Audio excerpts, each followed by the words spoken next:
अस्सलामुअलैकुम मेरे दोस्तों, सज्जनों और बेलियो। मैं हूं इजहार अहमद और वेलकम करता हूं आपको होम रिपेयर चैनल पर। और उम्मीद भी रखता हूं कि आप सब लोग खैरियत से होंगे, फिटफाट होंगे, अच्छे से कामों में खूब अच्छे से बिजी होंगे। अक्सर हमारे घर में एक कॉमन सी प्रॉब्लम पाई जाती है कि जो हम शू यूज़ करते हैं, चाहे वो आयरन का हो, पंखे का हो या एक्सटेंशन लीड का हो, किसी भी चीज़ का शू हो, अगर उसको हम आउटसाइड पर आउटडोर यूज़ करते हैं, मतलब कि कमरे से बाहर यूज़ करते हैं जहाँ पर ह्यूमिडिटी हो, नमी हो, बारिश एक मरतबा भी हो जाए तो काफ़ी नमी इंक्रीज़ हो जाती है। और जो ये शू है इसकी टांगों के ऊपर जंग लगने लगता है। तो जंग लगने की वजह से बहुत सारी प्रॉब्लम्स हो सकती हैं।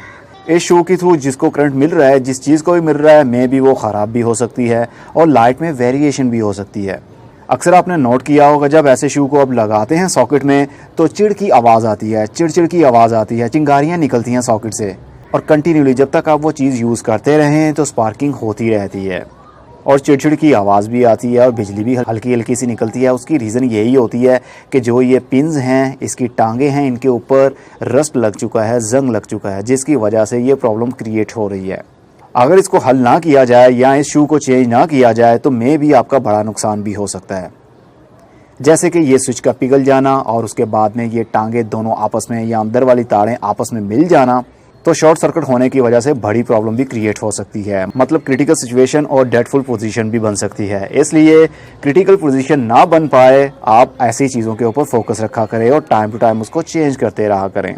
तो अगर आपके पास शू नहीं है, ना ही आप किसी जगह पर जा सकते हैं, मतलब करीब में आपके कोई भी बिजली वाली दुकान नहीं है, तो बहुत ही सिंपल, आप पहले इसको रेक मार से, मतलब सैंड पेपर से इसको थोड़ा सा रगड़ लें।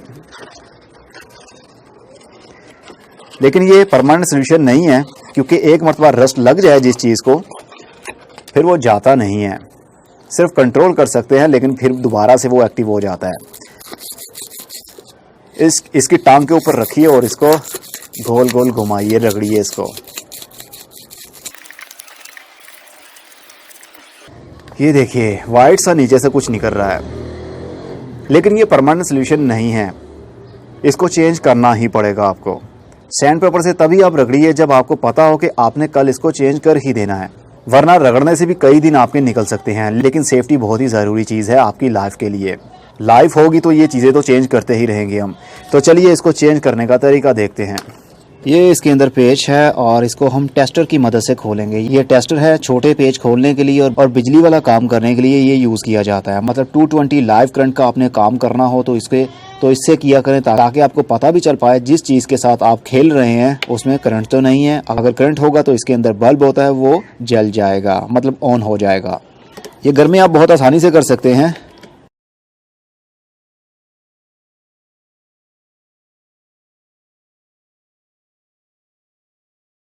ओके, ये खुल गया, ये इसका नट है। अब ये ओपन हो गया होल। इन दोनों चीज़ों को हम साइड पर रखेंगे, क्योंकि जो भी आप शू लेते हैं उसके साथ में ये होता ही है, पेच और नट। अगर इन दोनों टांगों को जंग लगा हो या एक को भी लगा हो तो उसके साथ इसकी तार जो है उसको भी जंग लग जाता है। अगर जंग ना भी लगे, कॉपर वायर हो, मतलब तांबे की तार हो, तो उसको जंग तो नहीं लगेगा, लेकिन कार्बन ज़रूर आ जाएगा, जिसकी वजह से ये तारें पिघल सकती हैं, आपस में टच हो सकती हैं और सर्किट आपका शॉर्ट भी हो सकता है। तो इसको हम खोल लेते हैं, दोनों चीज़ों को रिमूव कीजिए और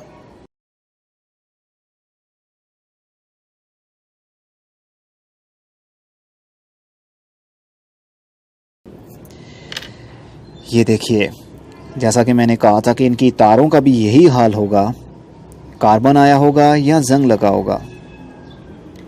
अगर हम इसको रगड़ के देखते हैं तार को, ये देखिए अंदर से ओरिजिनल कलर इसका निकल आया, इसका मतलब कि ये कार्बन आया हुआ है। अगर हम ओनली शू को चेंज कर देते हैं, इन तारों को चेंज नहीं करते, मतलब इसको काट के अंदर से नई तार नहीं निकालते, तो फिर भी स्पार्किंग हो सकती है, आपका टाइम वेस्ट हो सकता है, आपकी जान को ख़तरा हो सकता है। तो अच्छा यही है कि इसको हम काट दें। ये अक्सर होता है कि आउटडोर जो चीज़ पड़ी हो, मतलब जो बारिश वाले छत के ऊपर, ऐसा करने से होता है। अगर इंडोर हो तो बहुत कम ही चांस होगा कि आपकी वायर को जंग लगेगा या कार्बन आएगा। जब ह्यूमिडिटी मिलती है तभी ये प्रॉब्लम्स होती हैं। ये देखिए अब कुछ बेटर है, लेकिन 100% बेटर नहीं है क्योंकि ये तार भी काफ़ी पुरानी हो चुकी है। इसको हम और काटेंगे। अभी चल सकता था, लेकिन फिर भी मैं चाहता हूँ कि ओरिजिनल वाली तार निकल आए, जो असल रंग है उसका ये भी वैसी ही है, क्योंकि ये पंखे की तार है और पंखा आपको मालूम है रूफ टॉप पर अक्सर रहता है, चाहे वो स्टोर रूम में ही पड़ा हो। तो इसकी वायर के अंदर पूरा ये कार्बन भर चुका है, ये उतर नहीं सकता जब तक कि हम इसको रगड़े नहीं। हमें एंड पॉइंट ही चाहिए, इसलिए बेटर यही होगा कि थोड़ा सा इसको ऊपर से छील लिया जाए, रगड़ लिया जाए, ताकि जो कार्बन है जो मेरे हाथों को लग रहा है वो उतर जाए। कार्बन को उतारने के लिए आप गर्म पानी का भी यूज़ कर सकते हैं। पानी को बॉयल कीजिए, अच्छे तरीके से गर्म कीजिए और उसके अंदर ये वाले दोनों पॉइंट्स डाल दीजिए। कुछ ही सेकंड्स के अंदर सारी चिकनाई भी उतर जाएगी और जो कार्बन है वो भी उतर जाएगा। लेकिन अगर ऐसा ना कर सके तो इसको थोड़ा सा रगड़ लीजिए। ये वायर ब्रश है मेरे पास, मैं उससे कर रहा हूँ। ये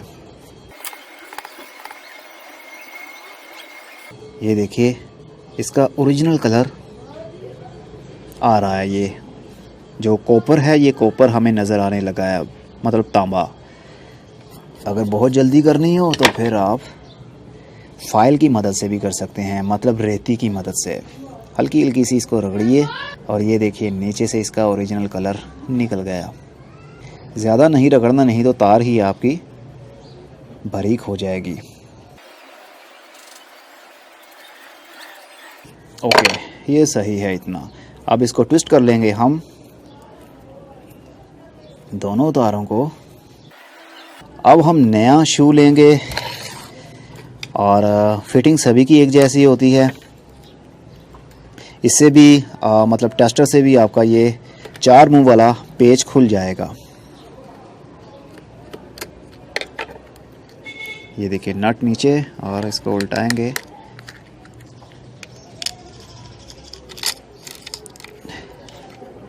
लीजिए जनाब, ये तार को ग्रिप करने के लिए ये इन्होंने डाला होता है, लेकिन ज़रूरत नहीं है आई थिंक।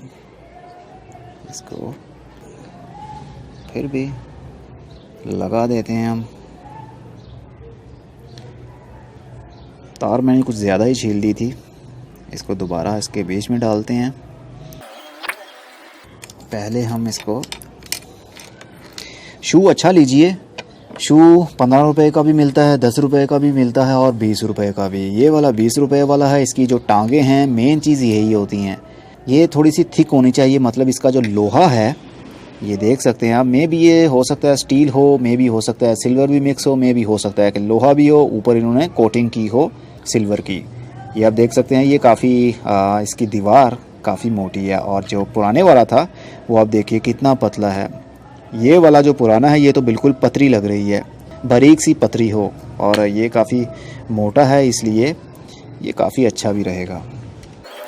पेज को खोलिए, पूरा पेज नहीं खोलना, अगर पूरा खुल गया बाद में आपसे सही तरीके से जल्दी लगेगा नहीं। तार को इसके पेज में डालिए। ये जो पीवीसी है, ये वाला जो ब्लू कलर का आपको दिख रहा है प्लास्टिक, ये भी पेज की ग्रिप में आना चाहिए। अगर पेज की ग्रिप में ओनली तार आएगी तो ग्रिप सही नहीं रहेगी, तो वो उतर जाएगी और स्पार्किंग हो सकती है फिर से। इसलिए पेज आपका फिट होना चाहिए, फिक्स होना चाहिए इस प्लास्टिक के ऊपर। इसको मोड़ भी सकते हैं हम। पेज खोलना पड़ेगा।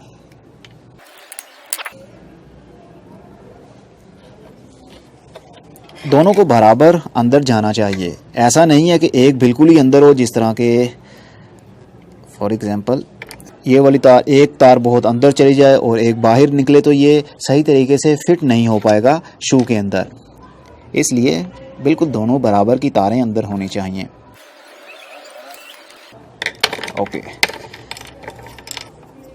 अब हम इसको फिट करेंगे।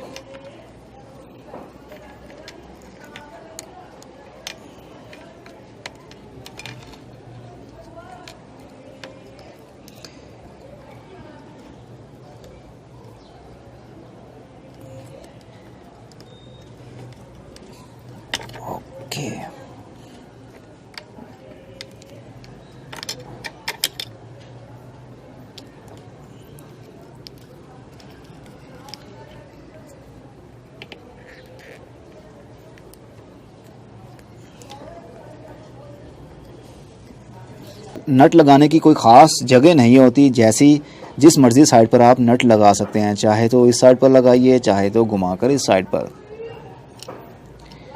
पेच खुद ही उसको अपने काबू में ले लेगा।